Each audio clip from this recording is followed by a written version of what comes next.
Alright, coming up next, spark plug replacement.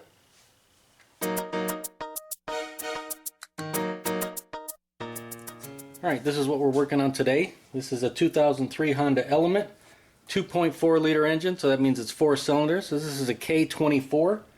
This is the front side of the engine where the belts are, so that means we're going to have, well, our spark plugs are under here. So we got 1, 2, 3, and 4 cylinders, and our firing order is 1342 on these engines. Alright, as I mentioned, our spark plugs are under here, so we got to get these 4 fasteners off. I always get them confused which one is which, but I believe these are nuts, and then they have a post sticking up like that that goes through our coil, and then these are going to be a stud that goes down through. I think that's how it is. We'll find out here in a second. A lot of times when you're loosening them up, the stud, whichever one it is, the stud wants to pull up out, and it'll be grabbing onto your plastic cover here. If that starts happening, if it starts lifting it up, you don't want to break it. Remove the other fasteners and pull them off all at the same time, so you're not trying to take one all the way off, because, well, I'll show you what happens. They get stuck on there, and you can pull them off once we get the whole cover off, but if you try to just run that one all the way out by itself and the rest of them are still tied down, you could crack this plastic. Now to get them out, 1/4 inch ratchet, 10mm socket, and we'll just put it on there and crack them loose. I use a little bit longer one because sometimes these can be tight. These don't seem too bad. Alright, now that we got them cracked loose, let's see if we can pull them out by hand. I do have my little magnetic tray there just to hold these. So the outside one, stud, which means this one's a nut. Yes, and the stud stayed with it, so that's good. Same thing with this one and the other stud. Alright, now we can just lift our cover off, and there's all our coils right there.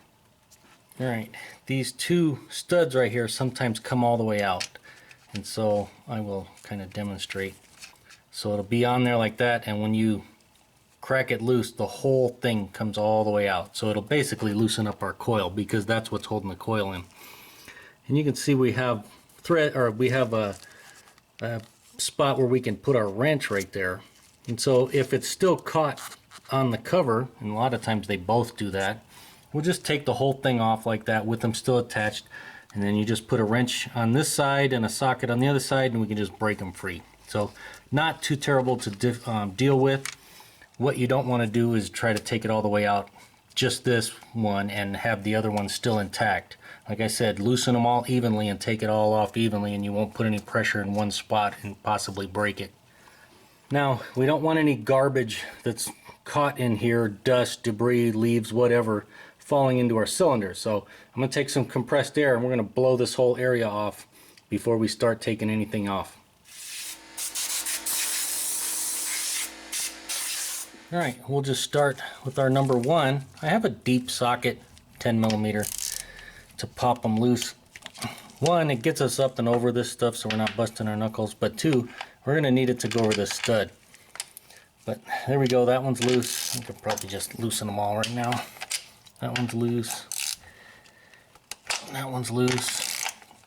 And that one's loose. Alright, we got them all loose.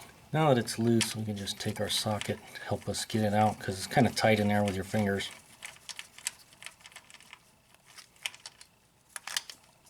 And there we go.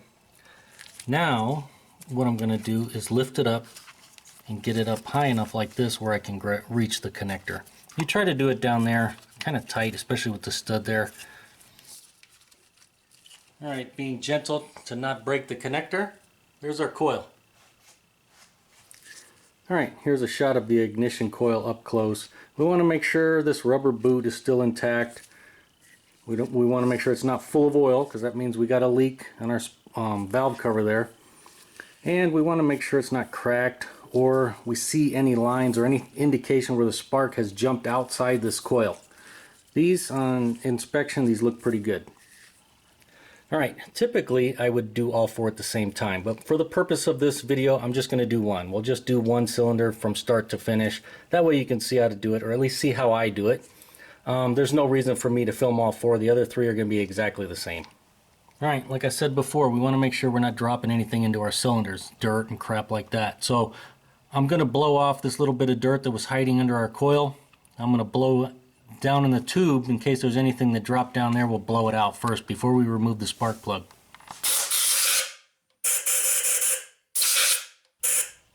Now, in order to remove the spark plugs and reinstall them, we're going to need some kind of socket.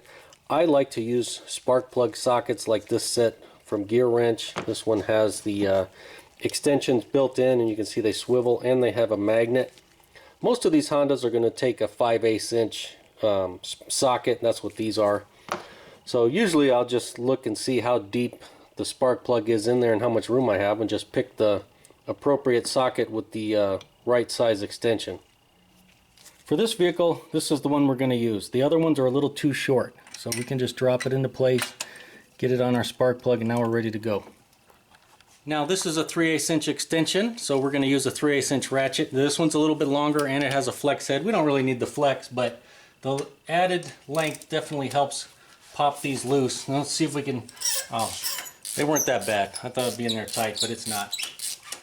So I'll just zip this all the way out. And I think it's all the way loose. Alright, there's our spark plug right there. Okay, looking at the plug that we pulled out, it's good to see that they're using NGK Iridium plugs. I only use NGK in Hondas, and that's what came on this vehicle, and it's good to see that that's what was in here. This vehicle takes IZFR6K11, and that's what was in here, so that's good. They were using the right plug from the right people. This one doesn't look too bad. Probably, it may not have been in here that long, but judging from the maintenance on the rest of the vehicle, a lot of the fluids have been neglected for a little bit, and so this is a new owner, just bought the vehicle. He wanted all the fluids changed and he wanted brand new spark plugs put in, so we're going to do that for him, so at least now he'll know exactly when the plugs were put in. And like I said before, this is what we're putting in: NGK laser iridiums, IZFR6K11 or 6994. We're going to obviously put all four in. Right, here's what the new spark plug looks like. Looks just like our old one. These come pre-gapped from NGK, and I haven't had a problem with them not having the gap correct. And if you're curious what that gap specification is, there it is right there from Honda: 1.0 to 1.1 millimeter, or 0.039 to 0.043 inches. Now, for NGK plugs, I have not seen an issue with them with the gap being off. They're very good in their manufacturing techniques about making sure that that's spot on. They typically come protected with a sleeve like this, and the only time I've seen the gap off is if that sleeve is damaged, so somebody dropped it and the packaging is clearly damaged or something like that. Otherwise, I have not seen issues. That doesn't mean it's not a bad idea to check it. Just if you're going to check these iridium tip plugs, you just have to be careful not to damage them. Even Honda warns not to adjust the gap, and then if the gap is off, you got to replace them. So just take it with a grain of salt and be very careful with these plugs, otherwise you'll be buying new ones. Now, if we look at the installation instructions for these NGK plugs, it tells us that we should not use anti-seize, and in order to tighten it, it tells us to bottom it out, by hand, and then we take a wrench and tighten it 2/3. If we look at the install instructions from Honda, it tells us to use anti-seize and to tighten it to 13 foot-pounds. So we got to decide whose installation instructions are we going to follow, NGK or Honda. Now for me, what I typically do on most of the Hondas I work on is I take Honda's advice and I put just a little bit of anti-seize on there, and then I take NGK's advice and I tighten it 2/3 by hand. I don't use a torque wrench. I think for the purpose of this video, I'm going to do both. I am going to put anti-seize on there, but we'll do it their way, and then we'll double check it with the torque wrench at 13 foot-pounds. Alright, I put a very, very small amount of anti-seize on there, just on the threads. We want to be careful, don't get it near the electrode. I have it in the magnetic socket, so now we can just put it back into place gently. We'll try to get it straight down in there. We don't want to damage anything. And we'll start this by hand. We'll thread it in. Usually it'll go all the way down, as long as those threads are fairly clean and we can feel where it bottoms out, just like it did. Now as soon as it goes all the way down in there, this is where we're supposed to take it. Basically, if our ratchet was like this, you're going to take it all the way around, and then usually a little bit more on these spark plugs. Might be a little difficult to get it exact with this power steering hose in our way. We'll see what we can do. Alright, we'll bring it over like that. And there's about halfway, and then just a little more.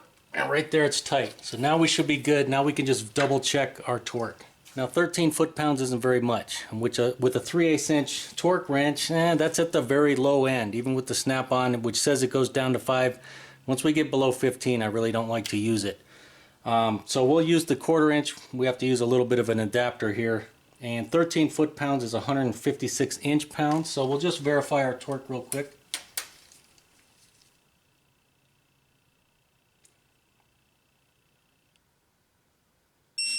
And you can see we needed a little bit more, at least according to Honda. Alright, now we can reinstall our coil. I'm just going to take a little bit of tune-up dielectric grease. Just put a little bit right on the end of the boot there, and we're going to put it back in. And as I put it back in, I'm going to plug in the connector.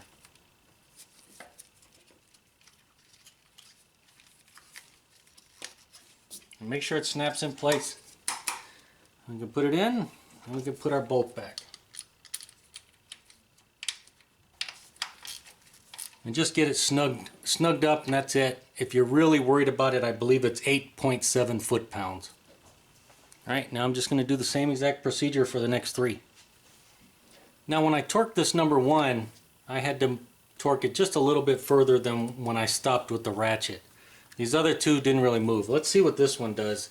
I typically like to do them by feel. I'll be honest, I don't use the torque wrench on spark plugs, but we'll just verify it.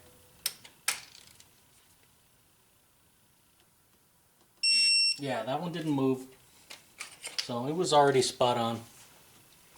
Alright, now that we got all of our spark plugs back in, we can just double check, make sure these are all snugged up. And those are good. Now we can put our cover back on.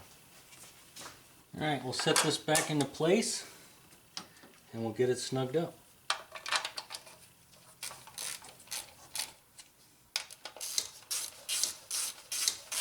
Alright, now's a good time. Double check our work. Make sure we're not leaving any tools or parts. Well, there you go. That's how I do the spark plugs on these old elements. A lot of controversy on whether you're supposed to use a torque wrench or not, whether you should do it by feel. Even I kind of screwed it up, I think, because I was trying to do it towards the camera. I didn't quite get it torqued up enough. Never a bad idea to double check it. I typically don't usually use a torque wrench. I like to do it by feel, but I usually go back and double check it just to make sure I like it. If you don't have a good feel for it, you might want to use a torque wrench, because that's one area where you do not want to over torque things. You break a spark plug off in the head, that just ends in a bad day. Also, a lot of controversy on whether you should use anti-seize. Honda says to use it, NGK says don't use it. I like to use just a little bit, but not too much, just a tiny bit, just to help you get it out next time. But anyway, that's all for today, and as always, if you liked the video or helped you out, make sure to give it a thumbs up. Thanks for watching.